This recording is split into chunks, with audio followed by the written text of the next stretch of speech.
Hey, everybody. We're so glad you're here today for our LinkedIn Live. I'm going to quickly turn it over to this great panel and, let them take the gloves off and start debating this. Our host today is Wes Spencer from Empath, Steve Stakakonis from Secure Network Technologies, and Reg Harnish from OrbitalFire. With that, Wes, why don't I give it to you? Awesome. Thanks, Dana. This is going to be a whole bunch of fun today. I feel like with all the presidential debates coming up, I feel like I get to play the moderator seat in, a debate. Everyone should be talking about penetration testing. I want to know what all the politicians, where they stand on this. I'm sure both of you do as well. So this is going to be a fun conversation, and we'd love to get some audience collaboration and some thoughts from you all. We can feed off you, so please use the comments and get going on that. We'd love to highlight some of the things that you may be talking about. So as we get started, how about a couple of intros first, just so we know who we're talking with. And so, Reg, since you're hosting this event, I'm going to go with you first. You want to say hello, who you are, and what you do? Yeah, thanks. And thanks, Wes, for moderating this important, interesting conversation. Maybe not so important. I also feel like every time I do a LinkedIn Live, I'm arguing with someone. I don't want to get the wrong reputation out there. But Reg Harnish, I was originally one of the founders of Autotask, but later in life, I moved into cybersecurity and was the founder of Grey Castle Security, and most recently, about 3 years ago, the founder of OrbitalFire Cybersecurity, and we partner with MSPs to deliver cybersecurity to small businesses. Love it. Awesome. So, Reg, you've been a friend for quite some time. I don't think anyone will think that you're the get off my lawn, old man arguing guy. You love to bring up great conversations. Easy on the old man. That's what we're going to do. Yeah, exactly. You're not an old man, not in my book, my friend. You may have been one of the co-founders of one of the most critical platforms in the MSP space, but that doesn't make you old, my friend. Not at all. Steve, besides rocking that awesome guitar in the background, tell us about who you are and what you do. So I was the founder of Secure Network. We started the company back in 1997, started a company based on writing a port scanning tool for penetration testing. And we sold it about a year later to a private military company on Wall Street. It didn't work out so well, working for mercenaries. So we bought the company back about a year and a half later, kept it private, kept doing pen testing, evolved with the industry. And to this day, we've done probably thousands of penetration tests and security assessments. So it's going to be an interesting conversation here, Reg. I don't know what's going to happen. All right. So it will indeed. And I think the best way to get started is let's level set on the definition of what a pen test is, right? I have a friend who works in finance in LA, and he sent me a letter from one of his vendors that said something along the lines of they were asking a question, one of their critical vendors, and they came back and they said, we do monthly pen tests with a third-party vendor, and they send us the vulnerabilities. And he's like, Wes, am I reading this wrong? That's not a pen test at all, right? Like that's I guarantee they're not getting what they're thinking they're getting out of it. There's a lot of confusion around what a definition of a pen test is. And so, Steve, I think since you're closest to this, I'm going to ask you first, and then Reg, I'm going to come back to you. What is a pen test? You want to ask me first, Wes? Yes. Okay, great. First, well, I think it's evolved, and I'll tell you what our definition is now. It's, we go into an environment as an assumed breach. Don't give us anything that we don't have creds or anything. We're not going to run this long scan using a tool like Nessus or whatever. We live off the LAN. We identify exposed vulnerabilities that we could take advantage of. We do it as stealthy as possible. Try to enumerate, get privilege, and then start finding things that will give us access to data stores and to, other important resources to a business. And I think really ultimately looking at a network from how an adversary looks at it is really how we define it. Now I could be wrong, so I'm going to hear what Reg has to say now. Let's hear me apart. I think we've hit on one of the core issues with penetration testing is that there is no standard definition.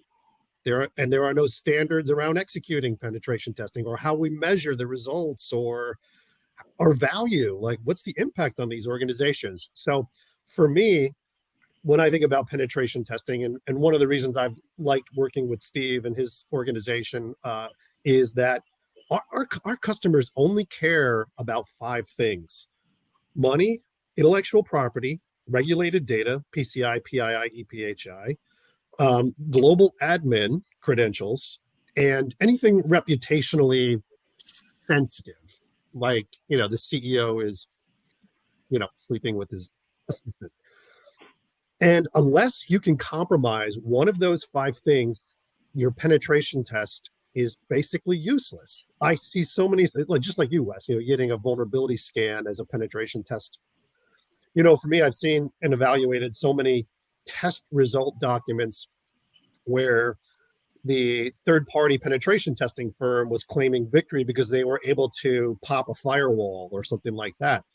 And that's honestly just completely useless. In the meantime, it's worked the customer up to a point where now all they do is focus on that firewall and the problem becomes because they've got much bigger fish to fry. Like if you're thinking about this in terms of risk management, their time, money, and energy should really be focused in different places, not addressing an aging firewall just because, on the wrong day at the wrong time, someone was able to compromise that device. So I feel like the definition is something that as an industry we've struggled with, and it's created confusion for customers, providers, pretty much everyone. Okay, so that's helpful. And I just posted the comment into LinkedIn. I want to know from you all in the audience, what is a pen test to you? How do you define it? Because I think we do have, I think from what I'm gleaning from both of you, we have an issue here in that the words pen test are not only not a well-defined, well, maybe it is a well-defined term, but it's misused and used in a lot of different ways. I think we'd agree with that. It has a lot of different motives. You talk to somebody that's from a pure pen testing firm, they have a lot of different statements that they would make around maybe a CIO at a small bank that doesn't quite understand. Sometimes, unfortunately, as you both said, pen tests are used more as a sales tactic, or a lead generation tactic to show you all the things that you're not doing, which can be helpful, but may not be encompassing of it. So Steve, back to you. How big of an issue is the lack of standardization around the words pen test? Does it give us a black eye as security practitioners? Does it make us look unprofessional? Is it actually an advantage? What are your thoughts on this lack of unification around a definition of the word pen test? Well, number one, there is an issue because, when you actually do this work every day, day in and day out, and you go talk to customers and you walk in there and you show them what you're going to do for them, and you're $10,000 higher than some guy that rolls in that's going to give them a scan, you're fighting an uphill battle. And Wes, most customers that we see that are out there that don't have the sophistication to understand what they're buying, they just think you're a charlatan and you're just kind of gouging them for this huge project. And unfortunately, there's such a difference in terms of running a tool, printing a report, as opposed to getting some hardcore pipe hitter going after their network and doing the things that a bad guy out of another country does. And most people just, depends on where you live, but I'll tell you right now, for the most part, people are pretty frugal and they don't want to spend money on security services, and pen testing is something that with an uphill battle. And Reg, I don't know, you tell me what you think. Yeah, and I think that's even more true for the end of the market that we operating in with MSPs and small businesses, because they don't have unlimited resources. And as sexy as a pen test may sound, when a small business prospect comes to us and says, "Hey guys, we'd love to get a penetration test," I say, "Great. What are you going to do with that?" And generally there's crickets. And they have no idea. And they say, "Well, our cyber insurance renewal is requiring it, or my board member is asking us to do this," or something. But in terms of actual value and maturing their cybersecurity program and return on investment, there's usually very little from a penetration test. So I say, "Hey, listen, if you want us to wire money out of your payroll account, we'll do that. If you want us to jack your global admin creds, well, we'll do that too. I can already tell you that we can give us enough time and we'll do both of those things." So I did that for free. Now let's get on to the important stuff of actually building something. So we're not going to charge the castle until we've built one. It doesn't make sense. So for me, there are really 3 issues in penetration testing. The first we've kind of discussed, which is the standards around what it is, or a definition, even a basic definition. The second is timing and priority, because unfortunately, in my experience, I've seen pen test findings get organizations really excited and hysterical about the findings, despite the fact that they have far greater risks to address that aren't exciting, and they tend to put off. And so timing is important because, well, we want to have something worth testing before we actually conduct the test. Otherwise, the results, are limited in terms of their value. And then priority, in terms of the findings, we want to make sure that those findings get pushed back through a standard risk management process so that we can evaluate those findings in the same way that we would evaluate, let's say, NIST 171 deficiencies or a cyber insurance application gap or something like that. Like, we want to look at this globally across all risks, not just flock to these problems because during a pen test, someone was actually able to, log into an investment account that had 200 grand in it. Okay, I like that. So that brings up a question then that, Steve, I'm going to fire over to you. If what Reg is talking about, of like the timing of when we deploy this and the strategy behind it, and kind of like you said, like, I don't go storm a castle before the castle's built, right? Where does a pen test belong in the journey of a security lifecycle for a company? Let's take an SMB, since we're really focused heavily on them today. Any company 50, 75 employees or down. When does a pen test become important and useful for them in their security journey? Is this something that should happen right away? Is this something that happens after they go through maybe some security alignment around a security framework? Where does it belong in the journey? Well, I sell this stuff because that's how we make our living here. So I think every business should have a pen test done, Wes. That's the way we look at it. But unfortunately, the average customer that we see that's out there that's in the small to mid-sized market, they're like, the one thing, and Reg, I hear it all the time, I bet you do too, well, we're just a small company, nobody would care about us. How many times have you heard that? Many. They're like, we're not at anybody's target. And it was like, really? So, I go to the dark web, every threat actor site, I see everybody get hit. I saw a farm get hit. Some poor guy milking cows at a dairy farm. Now, he may have 500 cows in a decent sized operation, but he's not exempt. And whether you're a small to mid-sized credit union or you're an entity that's making a widget, it doesn't matter anymore. And the threat actors don't care. So what I see is that, listen, if you don't want to be a victim, and if you don't want to have to worry about having your biz shut down, then at least do some due diligence and test and find out if somebody gets inside, what are they getting? If they don't get anything and you corner them, and services like Reg's that are offered, if you corner the guy and stop him from doing whatever nefarious activity, you win. But unfortunately, creating that and explaining that to somebody, it's a hard thing to get across. Really hard to this day. Yeah, and I would argue pretty much the exact opposite point. I think for a small organization, a penetration test is almost never useful. And here's why, because this is an economics conversation. If we look at what's happening in the wild to smaller organizations, are they victimized? Of course. But when we think about the cardinality or the ratio between victim organizations and targeters or adversaries, bad actors, most of them are going after more worthy targets.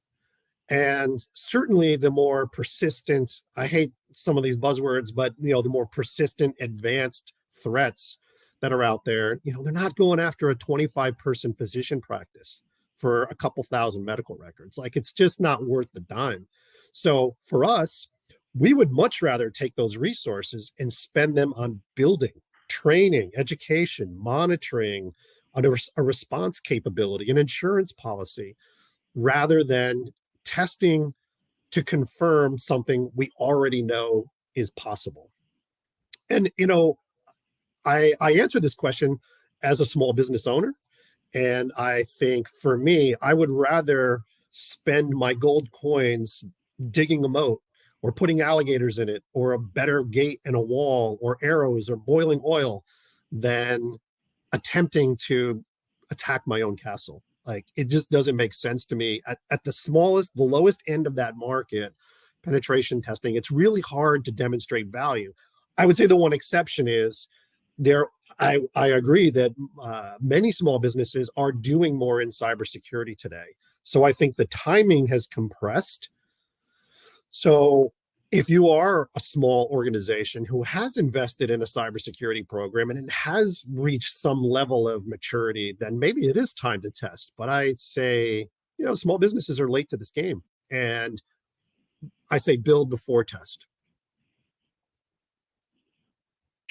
Steve, any comments or thoughts back there? I'm fighting a fight. And most of the time people are like, I don't understand what's at risk. And that's where testing comes into play.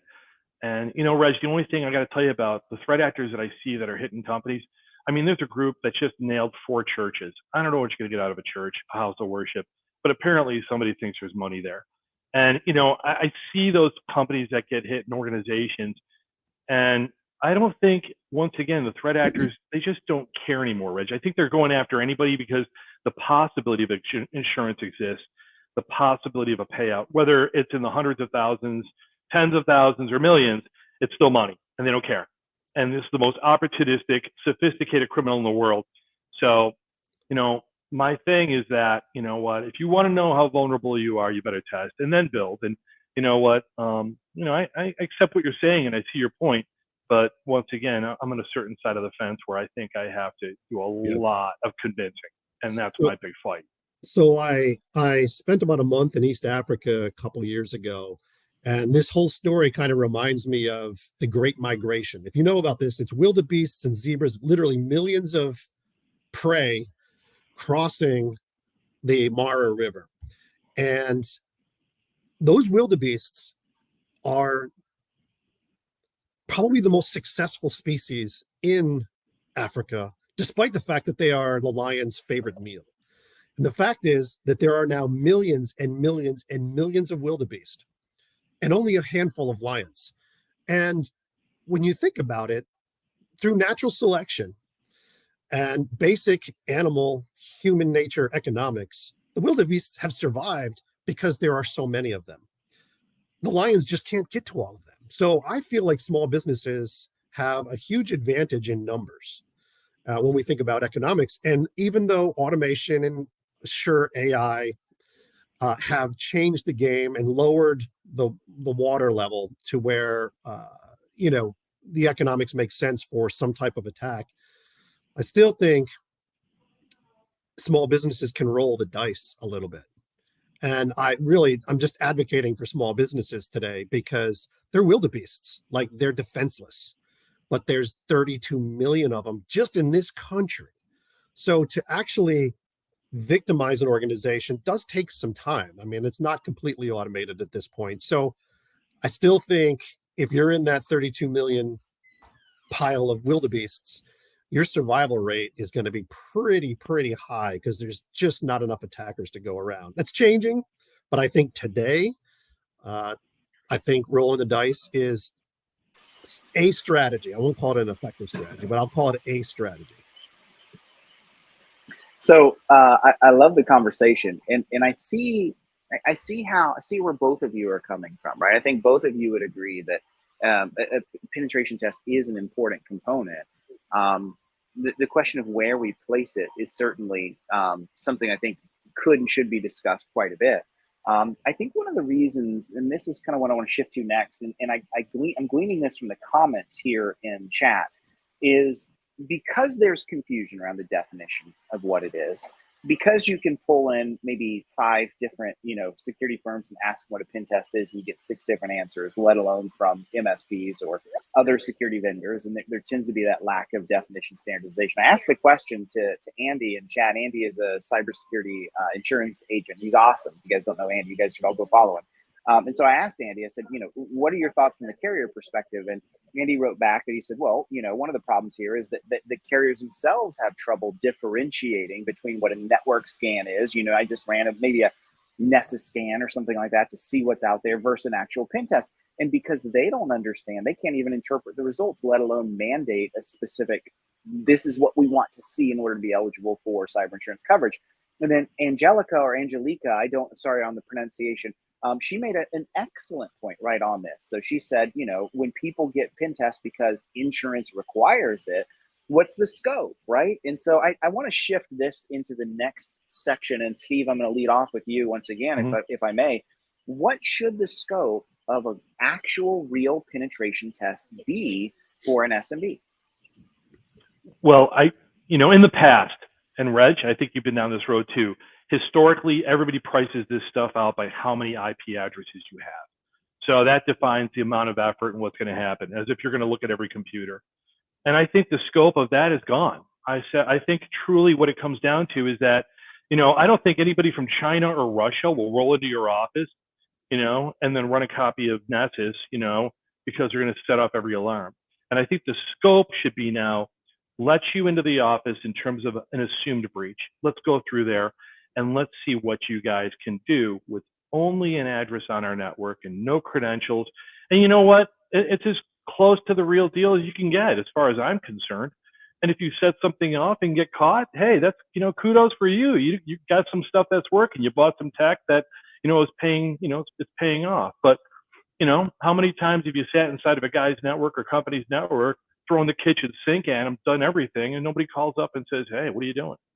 So I think the scope has got to be, go in there as an adversary, see what you can do, get to that level of DA, get that privilege, open those doors, those data sources, because I think that's the real world scenario, and do it as cautiously and as stealthy as possible. That's what I think the scope should be. Love it. Yeah. Rich, what about you? Any differences there on scope? I think I would generally agree with that, actually. I think it's different for every organization. So I think when you're defining scope for your test, it should be relatively equal to what would be happening in the wild. So what do your threats actually look like? But I think in most cases, and we've seen organizations say, hey, listen, don't touch my website, or, don't phish my board members, stuff like, I think those exclusions can really hurt. Generally speaking, we'd like our customers, if they, are committed to pen testing, and sometimes that's just necessary, that they should really not exclude any assets, people, process, technology, pretty much everything should be in scope. I think that's generally what happens in the wild. But I would say more importantly, what are we targeting? So, getting to a domain controller, getting to a firewall, jacking a accountant's, Windows credentials, those things have limited value. And I think Steve, who's been doing this for decades, will tell you that some of those things are just not going to get you anywhere. So for us, we're actually more concerned about what assets are we targeting than the scope. So again, I'll go back: money, intellectual property, if you're a manufacturer or a researcher, scientist, something like that; regulated data, because there are regulatory requirements on disclosures, notification, reporting, credit monitoring; global admin, because it's pretty much crying uncle at that point; and then reputational issues. In my opinion, that's all companies actually care about. If you ask them to come up with a list beyond that, they struggle. Those are the things that are most important to small businesses today. And if we could say to any small business, listen, no matter what you do, no one will ever be able to get to those 5 things, then that's all they would care about. They wouldn't care about anything else, like iPhones or network switches or storage. Like, it just doesn't matter. Like, those are the only 3 things that we should be targeting during a pen test. Now, I got to add something, Wes. Andy's comment there is way too much value in the insurance market on basic network scans, in his opinion. So I got to just say this, though, too. I see this a lot. So when people have network scans done and they get this document, Reg, you've seen them too. Some guy rolls in with a phone book of findings, all right? And it's like, holy smokes, how are you going to go through and fix all that stuff, all right? Worthless. You know what? It never gets fixed. How many jobs have you done and gone back about 6 months to a year later, Reg, and find out the same things are there, or it's worse, and the book got bigger? So the problem is, too, people value this enormous amount of content as if they got something that was something they can really go back and use. You know what? Pen test comes in, shows you this is what we did, how we did it, lock these things down, and you got a good fighting chance. But the book, forget the book. I'm telling you right now, I've seen more of those. And the problem is, you fight a guy that rolls in, at a third of your cost, and it's like, okay, I guess, because he's got more paper, he killed a tree, he wins. So Yeah, that's been a problem. yeah. Another problem is that everyone's in the cloud. Everyone is using software as a service or third parties.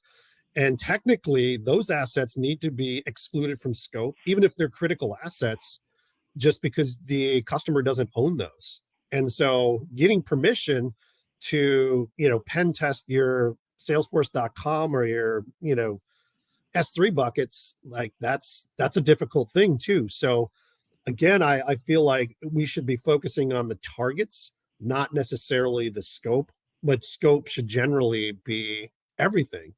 And I think we're as an industry, we're a little bit behind the curve here. We know that everyone's in the cloud today, partially, completely. And I think cloud providers need to do a better job of saying, here's what's allowable during a penetration test. We know we're providing critical assets and services, and you should be able to test those things, or making some documentation readily publicly available to say, here's what we're doing from a testing standpoint. And you can include this information in your testing because the cloud is part of your scope. So that's really complicated things too, and we don't have a good answer for that right now. Okay, what a great series of conversation around this. So I guess one of the other questions I wanted to do is I wanted to tie into security frameworks a little bit. So there was some discussion before this event when we did some promotion around it, and a few folks that I deeply respect jumped into the conversation. One of them was Matt Lee. If anyone listening today doesn't know Matt Lee, make sure you go follow Matt. He's one of the, I would just say he's one of the authorities around CIS controls for MSPs. He spent countless hours helping MSPs around it, teaching it, all that good stuff. And so one of the comments that Matt made, and Reg, I'm going to start with you on this one, and then Steve, back to you, is Matt made this comment of, well, pen testing actually comes much deeper in the CIS controls around, I think it's control 16. I think I'd have to go back and look. And maybe 68, around 60+% of other controls in his mind should be addressed and completed before we get to penetration testing. Is that correct? Is that always correct? Are there exceptions to that? Is it just completely baselessly wrong? What are your thoughts on that? Well, I think, the controls, just like any other framework, it's a design template, and it's not intended to be followed step by step or prescriptively. The other challenge I think the controls have is they're really more of a capability model. And I worked with Center for Net Security on these for some time. And so when I think about the different models for approaching cybersecurity, there's really three in my mind. One is risk, right? So NIST 30, NIST 66, threat value, threat and vulnerability pairs, likelihood impacts, some qualitative analysis of what your risks truly are. The second is compliance, the HIPAA security rule, NIST 171. And then there's capability, which is how do we, address low-hanging fruit and then evolve and mature to harder and harder stuff, and stuff that may produce more value. I think as an industry, we need to do a better job Venn diagramming these things, because risk, compliance, and capability are all very important considerations. So I don't know if I have an opinion on where pen testing should fall in the controls or whether it should be in the controls at all. I think, they are, the controls are a community model. And so they might be asking the right people, they might be asking the wrong people about, where these things, what the priorities should be and what the progression should be. I guess if I had to answer that question right now, I would say pen testing is not necessarily a control, it's a test of controls. And so maybe it doesn't belong in the CIS controls at all, but rather a parallel thread on how do we validate that our implementation of the controls is actually working. I think that would probably be a smarter model in my opinion. Okay, that's awesome. Steve, maybe before you answer that question, agree or disagree with Reg, is the primary purpose of pen testing validation of controls? What do you think? I'm kind of torn. I think it is a little bit of a validation of controls. But, once again, I think the way you look at those controls in place, perhaps there should be more in-depth, assessing of what's been put in place. And frankly, Wes, most places I go to and a lot of customers, they have no control. there's like nothing there. So, I mean, it's interesting, they want to comply. They need to do something for some regulatory body. And I think sometimes you have to know what you need to do beforehand before you throw a pen test at it. So, I'm kind of torn between the two. But this goes into something, and I'm gonna, I guess, Reg, this question. With the controls that are out there, technical controls, the stuff like EDR, XDR, MDR, pick another R, okay? But all those things that are deployed now, all right? People are buying this stuff. They deploy it all the time, all right? How many times have you gone into an environment and found that those things haven't been installed properly or configured properly? I'm telling you, that's the interesting thing about today's world. When you talk about control and about trying to manage what you have and make sure that things are, somebody wrote the big check to CrowdStrike or Carbon Black, and they're like, yeah, we're good. We spent $500,000, and then you bypass it within 20 minutes of your time on their network. So testing controls, to me, I think it's a big deal. Technical controls for sure. On the process side, I think it's also very important, but perhaps has its own place in how it's being tested. But Reg, I'm curious, how often do you see somebody that actually spent the big check with those guys and find out that, yeah, it's pretty much dead to anything? Well, listen, those days are gone. My customers these days aren't buying CrowdStrike. One, they don't need it, and two, they can't afford it. So, but I would say the same applies to any flashy technology, which, by the way, can be awesome. I have no problems with technology, and it can make some jobs much easier and faster and more effective. But this false sense of security that you might get from one of the big C's or whatever, I think can be problematic. And listen, it doesn't take much more than a browse through Google or some headlines to know that these big organizations are using the big expensive products and they're still getting jacked. So how do you explain that? Like it's, so I think the industry doesn't help itself. It doesn't help its customers. And maybe it doesn't want to sometimes because there's still a lot of money being spent on cybersecurity tools these days. And I think what's happened, though, to bring it to my third issue with penetration testing, is that it's become one of those darlings like multi-factor authentication, where as long as you're doing multi-factor and pen testing, like you're good. We'll give you insurance. You'll pass our audit, whatever your current hurdle really is.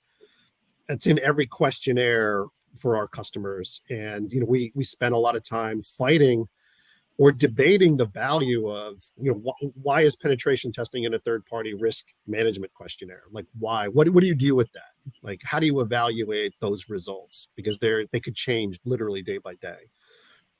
So I feel like the industry has, idolized a few of these things, and it changes every 5 years. Like multi-factors, a new one, newish.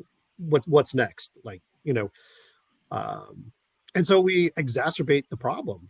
And because there's such a broad misunderstanding of some of these things, and I put myself in that category. Maybe I don't know what a penetration test should be, but I think until there's a more consistent definition and expectation of this activity, like how could you possibly require it if you don't even know what it is? Or if it can be done a million different ways? Like, why should that be a requirement? That doesn't make sense to me. And I think penetration testing really hits on a lot of those in this area because it's missing standards. It's often done in the wrong priority. And then we don't understand it despite it being a requirement in some of these areas. And I think that's compounding the issue. I mean, I can't disagree with that at all. It's certainly a problem. And maybe, Steve, can I just be honest here? Does this all make us security charlatans in the sense of, like, if I have a problem with my knee and I go to a doctor, while there's certainly a difference in quality of care and expertise from one doctor to another, no doubt, right? Like, but at the end of the day, a doctor's a doctor, and anyone that passes medical school gets the word doctor in front of their name. Mm-hmm. Sure, there's some differences in the quality of control that you may get, but at least I know they've all gone through med school. At least I know that they've all had some standardization to tell us exactly what a knee is, where the ligaments are, and how to interpret an X-ray, and on and on and on and on. Yet in security, we seem to have no agreements on their terms and definitions, as we talked to today, and that probably results in a difficulty in the client understanding what they're going to get out of it, and understanding it in us as the practitioners, what we're doing out of this. Like, is this, are we all just security charlatans here that are all just sort of arguing for terms? And this is why, to use the Rodney Dangerfield term, we can't get no respect. Is that what the problem is here? Listen, I think that there are charlatans in this industry. Trust me. Reg has seen them too. Reg. Probably know the same ones too. So, Wes, you know what? If you have a knee operation, I had a knee operation shoulder. I'm falling apart. First question to my doctor is, how many knees did you do last year? Now, if he says 6, I'm not talking to that guy anymore. I'm going to go to the guy that says I do about 600.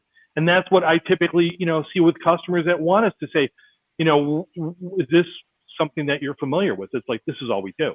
This is our niche. This is our business.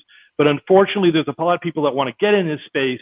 They turn a pen test into a side hustle. And then that's the one that rolls in with that giant phone book of paper, just killed a tree or a forest. And unfortunately, that's the problem. And I agree, Reg, there should be a standard. There should be something that says, this is what you're supposed to get, and this is what you're supposed to, receive as a result of somebody doing this service for you, But I don't know how that will ever get tackled. I don't think it can be, frankly. Who's gonna watchdog? Who's gonna be the police over it? Sands? That ain't gonna happen, right? Yeah, and I think that's a good point. And I think, for me, there's a certain reality to this. And despite my whining about penetration testing and questioning its value, the reality is today we live in a volcano, and so it doesn't make sense to try and avoid lava. So I think what we want to do right now is help our small business customers figure out, given all of these problems, how do we make the most of this requirement in a way where we're still adding value, driving value to the customer, and meeting some of these requirements, whether or not they come from charlatans or just, deep confusion over what it is. And so in the reality of this, I think there's a few things that we can do. One is obviously helping them find a good provider. And you're absolutely right. Whether it's, pen testing or knee surgery, I think you got to do your homework. You got to figure out like who can help you achieve whatever your goals are. But I think focusing on the right targets and the right outcomes, I'm a big outcomes guy. Like I like to work backwards from that. And how do I get, because I don't care if it's a pen test or an egg timer. Like this is what I need to test and this is what I need to do. And whatever gets me there most efficiently is the way I want to go. And so helping customers understand what it is and how they can derive value from penetration test. And I think part of that is understanding their goals. What do they do as a business? Like if they're a manufacturer with intellectual property, or are they a physician's practice with EPHI, or, do they have a nosy board member? It could be a lot of things. We want to help them satisfy those goals. I think there's value in that, whether or not the pen test is good at all.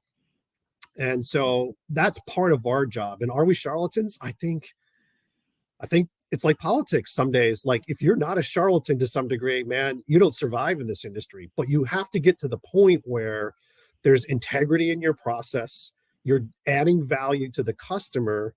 And at the end of the day, you've kind of worked backwards from the desired outcomes. And I think in that sense, even if you're a magician, if the end result is meeting goals, adding value, and delivering on those outcomes, I think maybe you're a necessary charlatan at times. Right, because at the end of the day, I think Steve, you and Reg would both agree with this. What else is the SMB supposed to do? Right. They're not going to be able to do security by themselves. There's no way they can do a pen test by themselves. There's no way that they can design and implement security correctly. This is why MSPs are needed. This is why folks like you or OrbitalFire and Steve, you guys for your firm, like you guys are a critical part of the stack. So I love the conversation. I know we can all agree there. So maybe I have one last question as we get ready to close out. But before we do, maybe just 30 seconds, Steve, I know that there are standards that are out there, right? So like OWASP, for example, has their WSTIG or I think STG, something like that. They have their own standards. There are some others. any commentary, 30 seconds from you on any kind of methodologies or frameworks around pen testing that you guys follow that you would recommend that others look at too? We like to look at risk. We like to look at like the really understanding somebody's risk as opposed to, CVSS scores where it's almost like body mass index. All right. You go to the doctor, you're running triathlons and you're killing it. But because BMI says you're 30 pounds overweight, you're bucking for a heart attack. And I think that's how CVSS looks at. When you're looking at true risk and you test the network and find out this is what you got to worry about, I really think that's the value. And that's where things should go. But just saying, Reg. Yeah, we like the OWASP top 10, but not because it's effective, but rather that it brings credibility to the testing methodology. So if someone's looking at the findings, if it's a discoverable document and someone says, oh, they did OWASP top 10, that's exactly what we would do. Like, there's credibility in that report, so our customer gets the pass. And so for that reason, we like a few of these. There's not a lot of them out there, though. Honestly, it's hard. Okay, so I have one last question, but before I do, I want to ask each of you: Would you just give us? You've given us, 40 minutes of awesome content and thoughts. I think the audience would love to know more about both of your organizations and both of what you do. So, Steve, I'm going to go with you. You want to talk a little bit about what you guys do? Give us a link to your website, how we can follow you guys, and how folks could engage with you. Yeah, it's Secure Network Inc., as in INC or incorporated.com. We're pen testers. We're ethical hackers. Our goal is to look at vulnerabilities and exposures from everything from the inside, the outside of your network, wireless, IoT, web apps, APIs that are tied to web apps. We have a theater. We do tons of social engineering. So, we have a forgery shop. You want us to rob a building, break into a data center, we'll ship up. We have a box. We ship a man in a container. So, literally, if you want to push the envelope, we're the guys for you. Incident response, the forensic side of that biz, we also cover that very well. And we've got a really good intelligence team for doing open source intelligence. So, diving into the world of really including information out of the dark web, IP2, Freenet, whatever. We've done a good job on that. So, little shameless plug for us. Reg, I'll let you go. Sure. Yeah. So we are an all-in-one provider of cybersecurity services for small businesses. We partner with MSPs on the technology side, and we can do everything from compliance assessments, workforce security, training, education, and testing, managed SOC services, technical services, policy development, as well as vCISO. And when our customers, and we have many customers who have actually built a mature program, need to push the envelope on testing, we lean on Steve and his team. Because, if you stuff a man in a box with a scuba snorkel and you ship it to a nuclear facility and they bust in, when we have those requirements, we're like, that's not us, that's Steve. So we, in full disclosure, Steve's been a friend and a partner for, 20 years now. Long time. So we respect his work. And when we need to push the envelope, he's the guy. I love it. And now we know why you guys are not so hotly debating each other and yelling at each other, because you're good friends. I think that comes through on this whole thing. So I love it. As much as clicks and arguments get debates get all the views. I think having an intelligible, respectful, fun, enlightening, informative conversation is 10 times better. So last question for both of you, and I realize this is a hard one, but it's a fun one. I'm giving you both the magic wand, all right, and that magic wand gives you the power to change anything around security assessments, pen testing, any of that. My question for you is, what would you do? You get the one magic wish with this. Steve, I'm going to start with you. What would be your magic wand change that you would enact? That's a really tough question, Russ. That's really tough.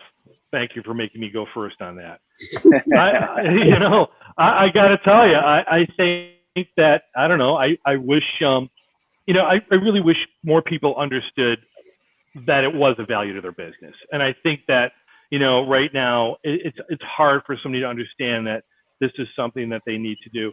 It's coming. It's taken me 28 years now for people to finally get it, but I really think I wish that would be expedited in terms of more companies understanding the value to it. There's plenty of businesses out there that never had this service done before. And once again, it's a very uphill battle to get them to understand that this is something a lot of businesses need to have. So that's that's my wish. You know, I think if I could do anything, it would be an economics solution, so that cybercrime wouldn't exist if these folks could make more money bagging groceries at their local grocery store, or selling yachts in Dubai, whatever it is. Like cybercrime just wouldn't exist. But I think in the context of your question, I just want a one-page definition, 5 bullets of what pen testing should do, and 5 bullets on what it is not, or what does not qualify as a pen test. Just a one-pager from the industry, so that we can at least have a little bit of consistency, and that our customers who are evaluating all these options can look at this and say, compare providers. So comparing, folks like Steve to, someone who just, licensed Nessus and is charging $200 for a full pen test. I think it would help the industry. It would help our customers. It would help providers, auditors. I mean, pretty much everyone, to just have a one-page agreement on what it is and what it's not. I can't disagree with that. What a fun conversation, Dana, as I get ready to hand over to you. This has been so much fun talking about this. I think it's truly enlightening and helpful. And I think we'd all admit at the end of the day, the way MSPs in particular operate, you have some challenges and some differences that, the security practitioners up market, that are working directly for their own organizations don't, right? For example, a penetration test can be useful in part of the assessment process, right? It is important to be able to uncover, the validation of controls and what's in place. It should be written and given in a way that gives the MSP an improvement plan for the client. It should lead into, the value proposition of what we've been doing for you. It should be helpful in compliance requirements and where insurance requires it. But I think we'd all agree we're not there yet. Security is a destination and a journey that is not going to end. If we had to put ourselves, just my assessment, if we had to put ourselves in an assessment of if we put security where it kind of exists in the age of the world, we're in the 1985 of, cybersecurity, where we ought to be. So we're getting there.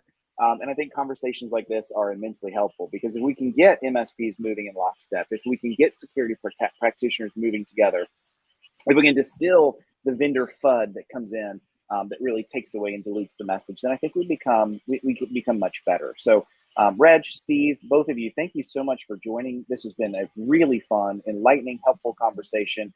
Please reach out to both of them if you're interested and would like to reach out and learn more. But Dana, I'm going to turn it over to you. Thank you so much for the conversation. And thank you, Wes. Thanks, Wes. Can't think of a better moderator, so I appreciate your time today. Happy to do so. No, I'd say I get the same thing. Wes, amazing. Reg and Steve. And please, everybody, this will be recorded on there. Thanks for joining us. And please, as Wes said, continue to follow us for more of these conversations. So have a great day, everybody. Thanks, everyone. Thank you.